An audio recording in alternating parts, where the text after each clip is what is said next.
Sustainability Conference today. It's good to see so many familiar names in the attendees list. I wish we could be doing this in person, but that's coming. So this session today this session currently, I'm happy to introduce our speakers who will be talking about Metro Denver Nature Alliance and the work that's being done around a regional conservation assessment.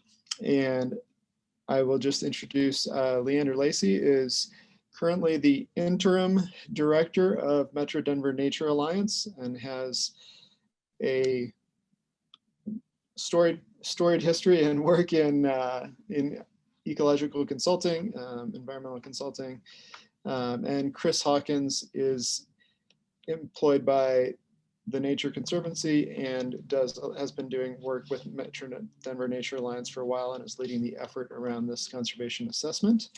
And for those of you that don't know, DU has partnered with Metro Denver Nature Alliance for a number of years now, as some of the original conversations about what could be grew out of the Rocky Mountain Land Use Institute's conference years ago. And so we are glad to see you all here, and I'm going to turn it over to our speakers to kick us off. Sounds good. Thank you so much, Chad. So just open this up really quickly. So as Chad said, I'm the interim director for the Metro Denver Nature Alliance.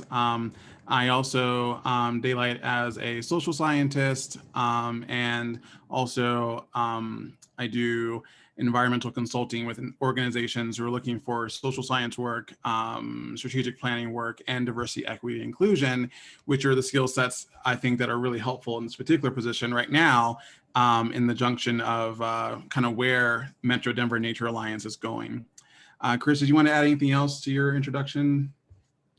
Yeah, happily. I'm the city's director in the Colorado chapter of the Nature Conservancy. And prior to joining TNC, the Nature Conservancy, where we helped stand up the Metro Denver Nature Alliance, but prior to that, much of my background is in urban sustainability, especially working from the municipal lens and working in city government.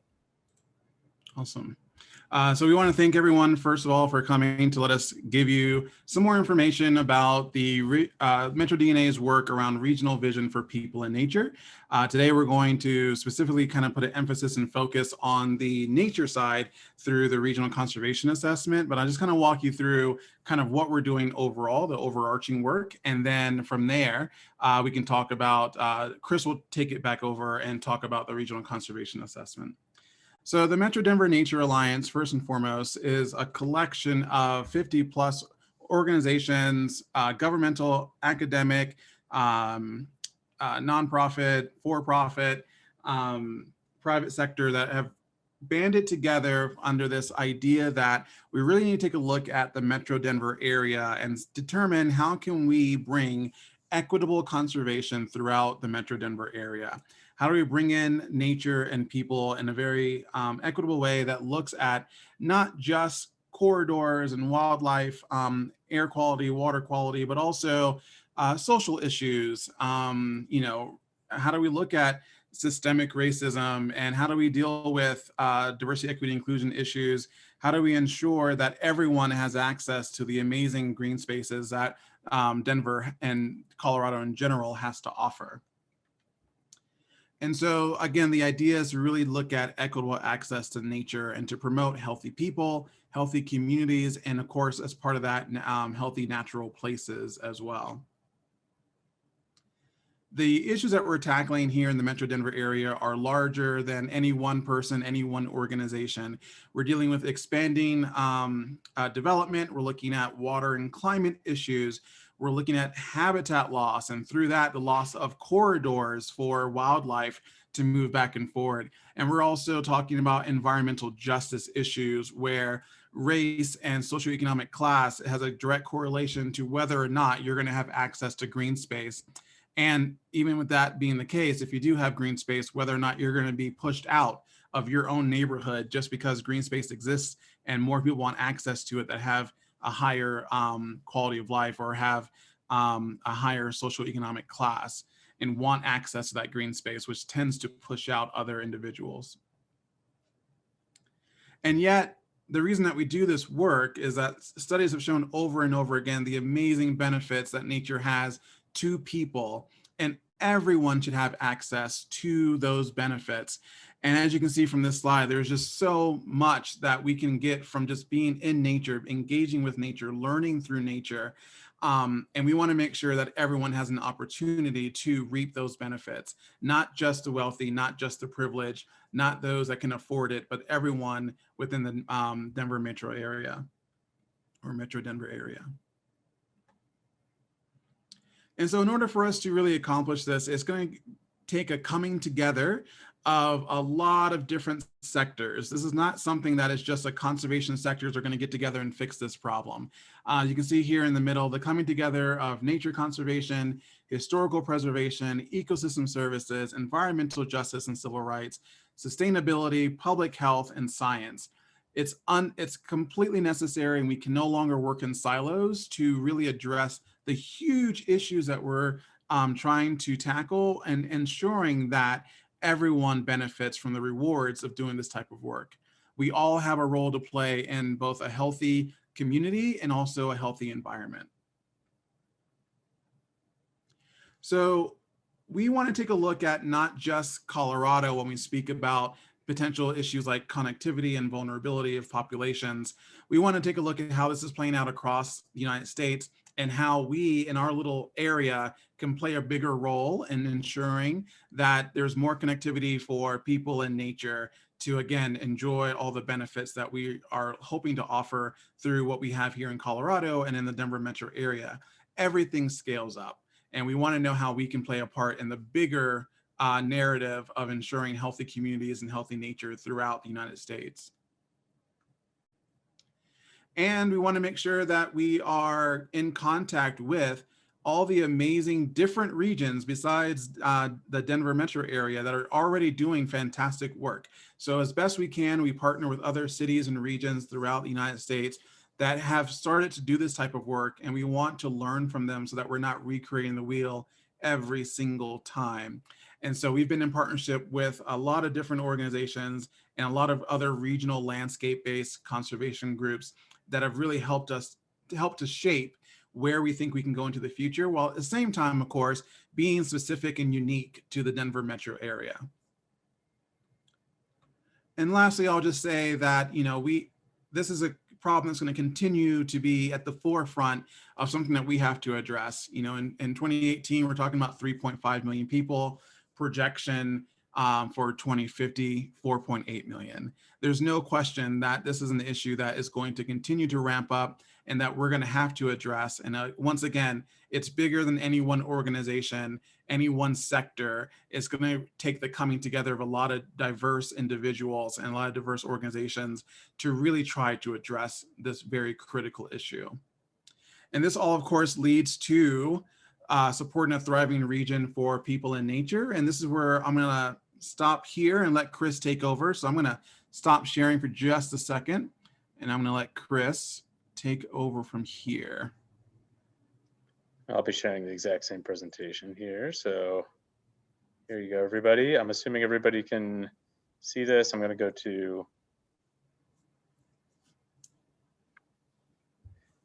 please let me know if anybody sees something different. Leander, I'm assuming you can see the. Yep, that's perfect. Okay, good. Yeah, well, and thank you many thanks to Leander for, I think, setting the stage. Also for stepping in here as Metro Denver Nature Alliance's interim director. Again, the TNC, the Nature Conservancy, has been part of the fabric here across Colorado for more than 50 years. But we've only had a program in cities for a few years now. And one of the things that we saw was incredibly important was to make sure that we were part of a group of organizations trying to set forward a vision and also provide tools to execute on a vision for to ensure that all people in nature, have a region in which they can thrive, for generations to come. So if we think about that as kind of the long-term goal, and think about there's a lot on this page. So if you focus on the right-hand side, right, the regional outcomes that I think all of us can agree that we want to see in place, things like improved water and air quality, species preservation, restoration, equitable access to recreation and nature, decrease and stable greenhouse gas emissions,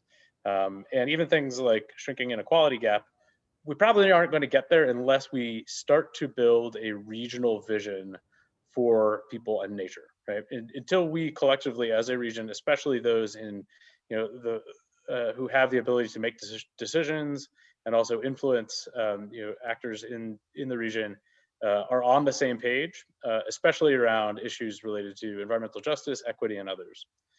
So this is kind of walking from right to left here. So we recognize we need some kind of regional vision for people and nature. One area where there's already some decent information, but probably we need better data and probably need to think about it through other lenses and with other actors at the table. But we have some information around social vulnerability, access to nature, including a lot of information related to socioeconomic status in the region, things like household composition, ability, minority status, linguistic isolation. And there are even tools that some of our partners have developed, like 10-minute walk to a park, that help us at least start to tease out, at least geospatially, where there are really some inequities.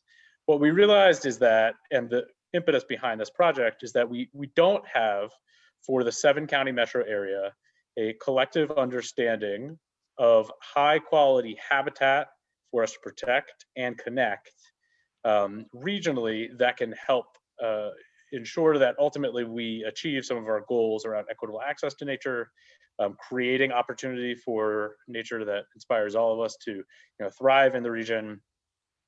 And we just don't have this in any kind of consistent or science-driven capacity. So that's really the thrust of the project here. So what you're seeing is the geographic bounds of the project. So this project, the regional conservation assessment, again focusing on that one key part of building foundation for regional vision for people and nature, is focused on the 7-county Metro Denver area, which goes from Boulder in the north to Douglas in the south, and their respective watersheds, right? Because species respect that much more than they do certainly political boundaries. And it's really a study in ecological and connectivity analysis for the 7-county metro area, focused on high priority habitat and connectivity between that habitat.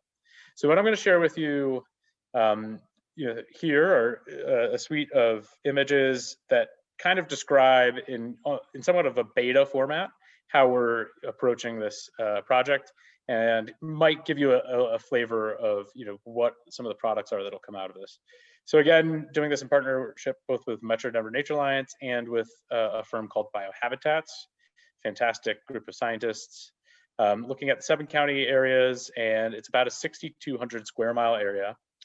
That includes a real rich diversity when it comes to ecoregions and ecosystems, from alpine, some of the highest peaks certainly in the continental US, on the western side of this region, all the way to foothill grasslands and rolling sand plains in the east.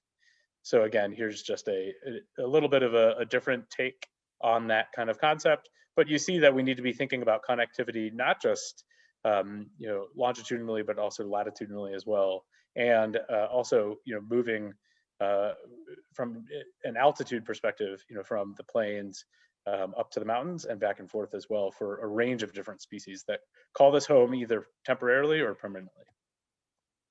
So the way that this analysis is being conducted is we're looking first at land cover classification for the region. This just gives you a flavor of what the analysis is going to be, but looking at land cover classifications, including things like croplands, grassland, natural cover, prairie in the east, especially, to things like tree canopy, shrubland, forest on the western side, and then urban core, impervious areas, buildings, water bodies as well. And the example I'm sharing with you right here is specific to one species, the mule deer, but it gives you an example of how we're thinking about this. So one of the first things that we're doing is looking at core habitat areas. So that's these green core areas for mule deer, specifically in this example, although our analysis is going to go broader. And then using some tools, one called CircuitScape, another evolution of that called Omniscape, to help us better understand how these core habitat areas are connected, especially in the face of some of the land cover challenges, and thinking about, for a mule deer specifically, what are some barriers, right? So do they typically end up, can they cross an area that's a road that is so big, right? That varies if you're a mule deer versus if you're a Preble's mouse, or especially if you're a bird, that might not be a barrier for you. Another tool we're using, and to bolster that connectivity mapping, is least cost path analysis. So that's basically, if you were a mule deer and you were in this habitat right here, and you were hoping to get to this habitat, this line right here would be the easiest way for you to get there. So taking the ideal steps, and that just helps us better understand where some of the barriers and pinch points are. And so what that ultimately results in is some kind of map and suite of maps for each of the habitats and indicator species that will look like this, which will give us a better understanding of the areas with the greatest barrier, which also helps point to areas that have some of the greatest restoration value, or protection value, or enhancement or connection value for that particular species. So I'll pause there. I could get a little bit more into the technical and would also get myself lost if I did that, but want to give everybody a flavor of what this is. And then one thing I'll share is that we have two important bodies that are helping us work through this project. One is comprised of technical experts from a range of different ecological backgrounds and representing a range of different flora and fauna who are really helping us think through this. And we also have some social expertise and climate expertise in that group. And the other group is a group of leadership, including leaders from the 7 open space county programs, who we're hoping will be the users of this tool and the suite of tools, and other similar decision makers who are making significant decisions about the lands and waters we protect in the region. So I'll stop there. Here's our information, and happy to take any questions if there's time for that too.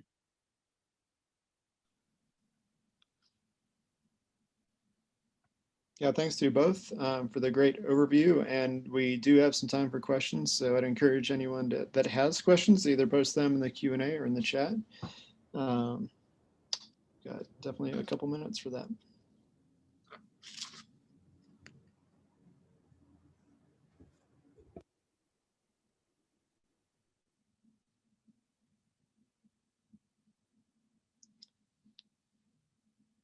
It may be that you were very comprehensive, or it may be that we're approaching the end of the afternoon, but surely someone's got a question.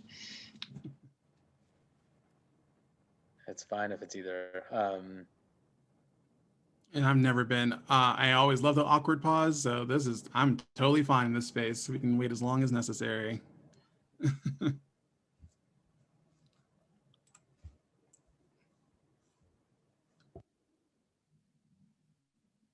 Well, seeing none, do you all have any other ways that if people are following along or would like to keep track of what's happening with the planning process? Are there ways to kind of keep tabs on what's happening? Or Yeah, absolutely. You can, I think, as Leander would probably say, you can look for updates on the MetroDNA website, and that's metrodna.org. And definitely, for other reasons, to go back to that website as well, and encourage everybody to learn more about that organization. Really, powerful group of organizations who are, I think, coming to the table, hoping to, move forward on equity and access to nature. Yeah, absolutely. And of course, if you are interested and want to kind of invest in what we're doing, you can always think about being a member of the Metro Denver Nature Alliance. So if you go on the website, you can find out more about membership and how to get more directly engaged with the work that we're doing. perfect. Well, thank you both for your time and your expertise. We look forward to continuing to working with Metro Denver Nature Alliance and hearing more of the ecological assessment as things move forward. So thank you all, and I encourage everyone else that's on the call to continue to check out the slate of presentations that are coming up. I think one more today, and then a good number of great ones tomorrow as well. So thanks again, and we will talk to you all later.